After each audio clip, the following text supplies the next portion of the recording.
Hello and welcome back to the channel. Well, as the weather here in Texas is still scorching hot and it just doesn't make for a good time concerning long distance touring, I decided to at least finish up my day trip touring setup. So let's take a look what I decided on and what I'm going with. Started from the back, as you can tell. I went with a tailback setup, which is the reason that I swapped the stock grab bars with the ones from Habco and Becker. Like I mentioned before, I am foregoing the stock setup from Moto Guzzi with the panniers, as they are utilizing as a must the passenger packs, and I'm not a big fan of them on the looks department, and also for me they're actually too big for what I'm trying to accomplish. So what do I carry in my tailback? Let's take a quick look. As you would imagine here, I got some emergency equipment like a first aid kit, some gloves, some glow sticks, and whatever you would need in order to be safe on the road. On the bottom here I have a battery operated inflator. I got a tubeless tire repair kit. I got duct tape. Now I can have enough duct tape. I got earplugs, bungee cord, a self-powered flashlight, little work, and plenty of room to put in some clothes and whatever you may want to take on your day trip. And like I mentioned before, utilize the bar here attachment point wise. This is the reason why I switched over to the Habco and Becker, as they actually have a stop here for the attachment points, and so the bag, this one here, can't move at all towards the back. It is stopped here by the attachment here.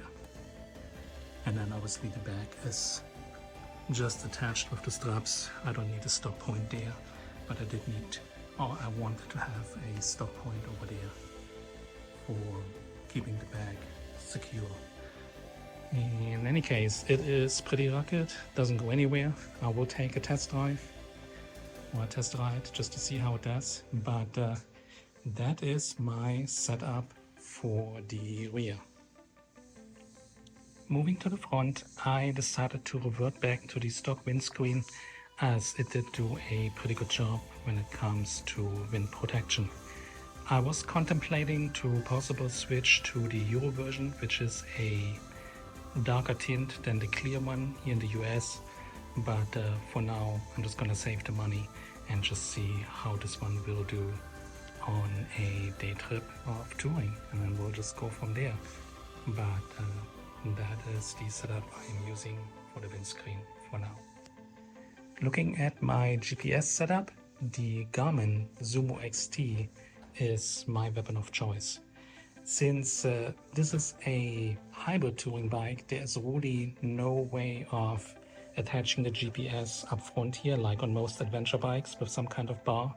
So I ended up utilizing a movable setup that is easy transferable between my bikes, which is not a bad thing, as I actually utilized this GPS on 3 different bikes: my Kawasaki KLX, my Talaria, and the V100, obviously.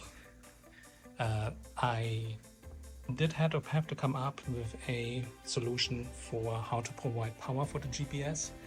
What I ended up doing here is I am utilizing the USB port up here, but if you can look closer on a normal dry day, that is fine.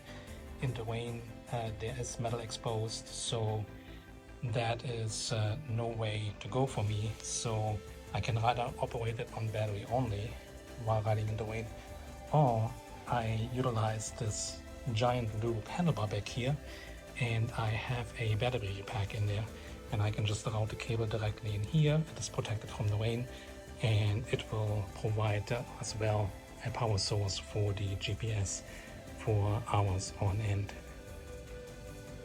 Speaking of the handlebar bag, it is a giant loop branded handlebar bag that I bought initially for the KLX 230 and again have been utilizing it on the Talaria as well, and now also will be utilizing it on the V100. It is big enough to store a battery pack, my iPhone, and credit cards and whatever else little things you have. It doesn't look that big, but trust me, there's plenty of space in there, and is a easy accessible setup that is also very easy to transfer. Unfortunately, these things are somewhat expensive at $65 a pop, but I guess you get what you pay for, and I'll probably have to hunker down and will buy separate ones for the Talaria and the KLX. But anyway, that is my setup for now. Let me know in the comments below, what would you add, what would you delete? What do you think about this setup? I'm curious to hear what you guys think, but I think for a day trip, daily setup, I think this is pretty okay, should serve me well, and probably will put it to the test to a trip to Oklahoma the next time I come home from work. And I have planned a trip to the Tallahassee Mountains in Oklahoma that have a scenic route over to Arkansas, and I'm stoked for it. I'm looking at about a total of 8 hours of riding with a ride up there, doing the scenic route and the ride back. As always, keep it on 2, be safe out there, and I will see you soon in the next one. Bye.